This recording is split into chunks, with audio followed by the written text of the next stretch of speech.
Hey everybody, how you doing? This is Barry, that Goat Metal Show, with the weekly recap. Hope everybody's doing good. Hope everybody's having a great start to the weekend, and we march towards October. All right, let's get into some news. All right, I'm going to start off the news. Of course, everybody's well aware of the sad news about at the Gates frontman Thomas Lindbergh, who died at age 52. And it's a shame because I was talking to Rich about it when it did come out. I was like, man, I know we did talk about when he was diagnosed. And it was, as I said, about a month after it was revealed that At the Gates frontman Thomas Lindbergh was battling cancer. His family confirmed the Swedish Public Service television this morning that he passed away, which was, I think it was September 16th. He was diagnosed with ACC, is adenoid cystic carcinoma. Which is basically what they say is a rare type of cancer that affects the glandular tissues, which is basically, somewhere in your throat, forms salivary glands, and I'm just reading off what they're saying there. So, if I'm pronouncing it wrong, I'm sorry. I'm not trying to discredit anything that's being said about that, but that's kind of fucked up.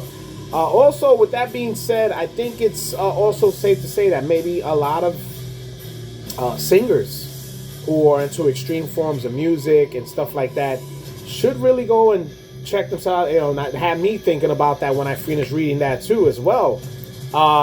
Especially if you're doing it on if that's where it's at, and it's maybe it's something to really consider. This is something that said it's rare, but if it's something with that, you never know. So look, I'm not a doctor or anything like that. I'm just giving off what I've read, and me being a singer myself, it just kind of like throws that into the mix too, and it's a shame, man. Rest in peace, Thomas, and to all his fans at the Gates. Fucking shame, man. Cancer is a motherfucker. All right, now we go into the world of Deicide. All right, Deicide has recruited ex-Mortis shredder Jadron Conan Gonzalez to replace longtime guitarist Kevin Curon, which I call Timu Paul. It's an inside joke. Conan will be making his first appearance with Deicide on the band's upcoming Latin American tour with Behemoth. The band promises a relentless and powerhouse return to the live stage. Conan responds, "I'm thrilled and honored to jam amongst such legends as Glenn and Steve and to hang out with the rest of the team. I thank them for having me on board. I'm looking forward to unleashing hell in Latin America for this tour." Hey, another guitarist, huh, Glenn? Should we call you now Glenn Mustaine? All right, now we're going to go into the world of Dying Fetus. Okay, I know people already saw the little short I made when the single came out. The silent producer sent me the single, and I heard it. And as far as you heard my little review on it, I was not thrilled with it whatsoever. They just unleashed the album, and they're gonna be going on tour. Look, there's some people, like I said, I'm not discounting anybody who loves it. They think it's great. I'm just going more into the effect of what I was listening to Dying Fetus from their inception to a certain time frame. Again, the last album, Make Them Beg for Death. Fantastic album. I thought it was great. Like they were going back to those roots. This one, I don't know, man. It's just something about it is not giving me the vibes that I remember Dying Fetus, having back in the day. I don't know. Everything just seems a little, generic for me, and that's not the Dying Fetus I know. But hey, look, if you enjoy it, great. As an old school fan, I'm not too proud of it. So. We'll see what happens, I guess, along the lines. Right, now we go into the world of Watain. Okay? The Swedish black metalers have announced that their upcoming 8th studio album will be their final collection of new material. The silent producer sent me, I guess it was this Instagram post. It was a thing, basically. I'm not going to read the whole thing, but I'll read some of it. It was put out today. We hereby announce that in, I guess 30 years' time, upon our 30th anniversary, Watain's 8th and final full-length album will be released. The album will mark the closure of a 30-year-long magical work, the last crossroad of Watain, after which the band will cease to exist. The ending of a triad of decades during which we have shared our sacred path through the strange world with you, our loyal audience a steady course towards the beckoning darkness of the end. The whole thing, I actually got to read everything. It was pretty cool. I'm not going to go through reading everything. If you guys get a chance, you go and you check it out. But hey, look, what a way to fucking go. They said that I guess this is their way of saying they're not going to make any comebacks, no reunions, all that stuff, the way that they put it out there. And this is the way a band should go. I have no problem with that. They got great music. And, hopefully I'm sure it's going to be a great tour. All right? Let's see what happens. Right. Let's get into the world of some metal bochinche. All right. We're going to talk right now about Jason Bittner. All right. In a recent conversation, he is now with Shadows Fall. He revisited his decision to part ways with New Jersey thrash veterans Overkill more than a year ago. Bittner, now 55, had joined Overkill in 2017 and contributed to 2 of the band's albums, The Wings of War in 2019 and Scorch in 2023. All right, so this is pretty much what he said without saying much. He said, I'm not going to talk anything negative about my old situations or anything like that. People leave bands for their reasons.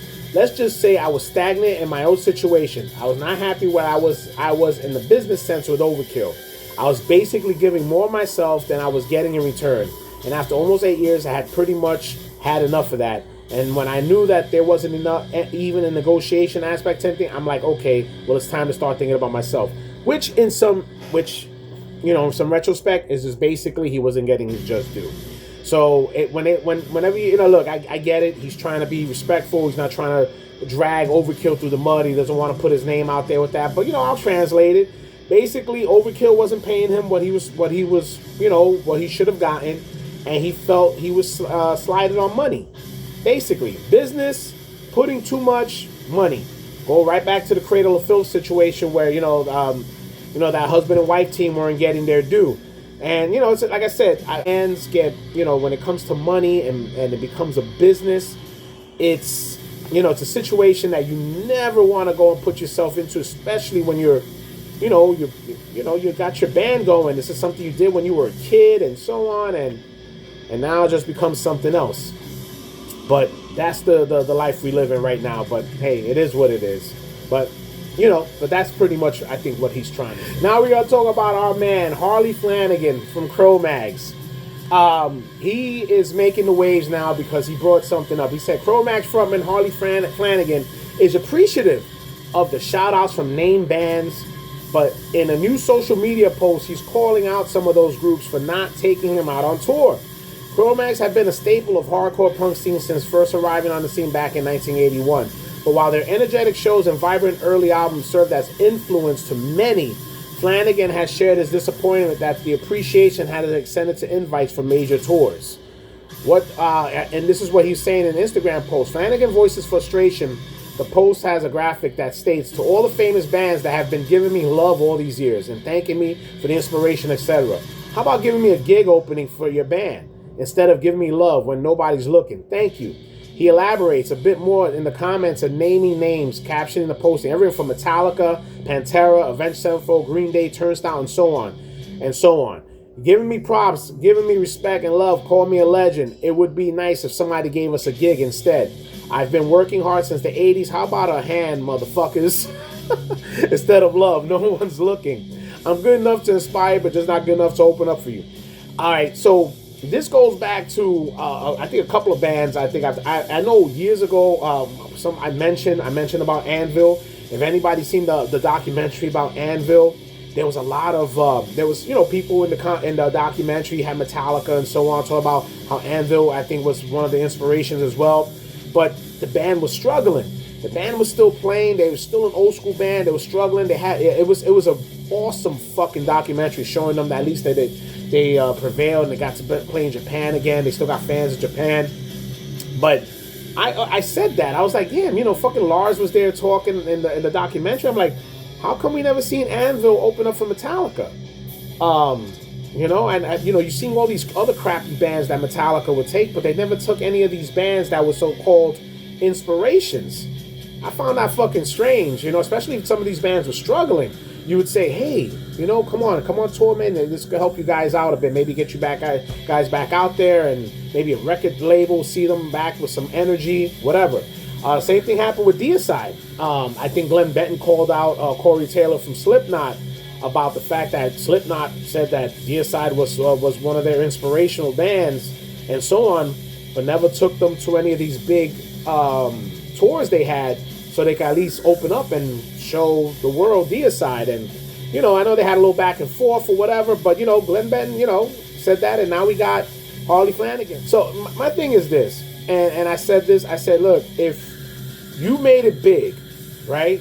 You were one of those bands who decided, you know, you did, and you skipped over everything, you made it big. But one of these legendary bands were your inspirations or your idols or so on. Why not give them a, you know, especially if they're struggling, give them a hand. Why not? Yo, you guys are playing arenas already. Let some of those regular folk who are into you guys now see what inspired you, so they could get a feel of those bands. You know, look, man, Harley Flanagan, you don't agree with him a lot of the times, but I agree with him 110% with this, man. You know, absolutely. You see, you know, look, you see what these bands who are your idols, and you don't see them in that, you know, that level. Hey, come on, you know what? Why don't you open up? We'll give you 20 minutes to open up here in fucking MetLife Stadium, man, so you get what it feels like, you know? And anyway, that's just my thing. I'm gonna two little things. This Sunday, we're gonna be doing an interview with Sludge Doom band from Kentucky, Azelle. All right, I'm a big fucking fan of this band. Great group. I'm looking forward to, you know, sitting down with them and picking their brain and talking to them about some of their music. They got a second album coming out called Astrials. All right, make sure you guys go and you look out for Azelle, man. They're a great fucking sludge doom band. Husband and wife team, fantastic. And also, I'm gonna go my little pick of the day. Got the 7-inch here from No Mas. All right, Ras de Mal. Yo, this is some fucking awesome grind death. All right, you guys make sure if any. I picked this up on Amazon. I saw it there for like $8. I checked the band out. Came with a nice fucking little 7-inch vinyl. Really cool shit. All right, so there you go. If anything you can take, I did a little short. You can check out the music.